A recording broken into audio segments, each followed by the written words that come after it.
आजची recipe fruit custard. कसं बनवायचं बघू. उन्हाळा म्हटलं की थंड खावंसं वाटतं. मग आईस्क्रीमपेक्षा हे टेस्टी असं काय असेल तर हे फ्रूट कस्टर्ड. चला मग सर्वात आधी आपण दूध तापवायला घेऊ. थोडंसं तापवल्यानंतर त्यामध्ये साखर घालायची आणि त्यानंतर उकळी येईपर्यंत छान तापवून घ्यायचं. उकळी आल्यानंतर त्यामध्ये कस्टर्ड पावडर थोड्याशा दुधामध्ये मिक्स करून घ्यायची आणि हे मिश्रण पूर्ण दुधामध्ये घालून चमच्याने छान मिक्स करून घ्यायचं. 5 मिनिटानंतर दुधामध्ये घट्टपणा येईल इतकं दूध शिजवून घ्यायचं आहे आणि ते अशा प्रकारे राहील.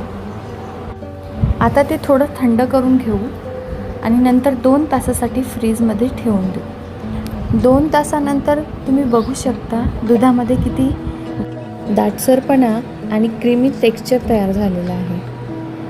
त्यानंतर एका बाउलमध्ये बारीक चिरलेले काही फ्रूट्स घेऊ. जे आपल्याला आवडतात ते फ्रूट्स आपण त्यामध्ये वापरू शकतो.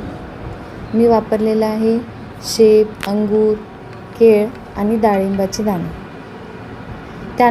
त्यानंतर आपण त्यामध्ये हे थंड कस्टर्ड टाकू आणि चमच्याने छान मिक्स करून घेऊ.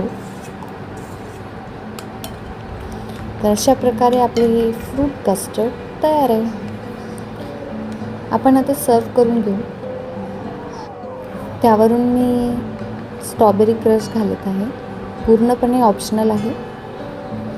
आणि डेकोरेशनसाठी जेली चॉकलेट्स, मिक्स फ्रूटचे जेली चॉकलेट्स. आणि येस, आपलं हे फ्रूट कस्टर्ड तयार आहे. नक्की ट्राय करा आणि एन्जॉय करा. कशी वाटली रेसिपी नक्की सांगा आणि चॅनलला लाईक करा, शेअर करा आणि सबस्क्राईब करा.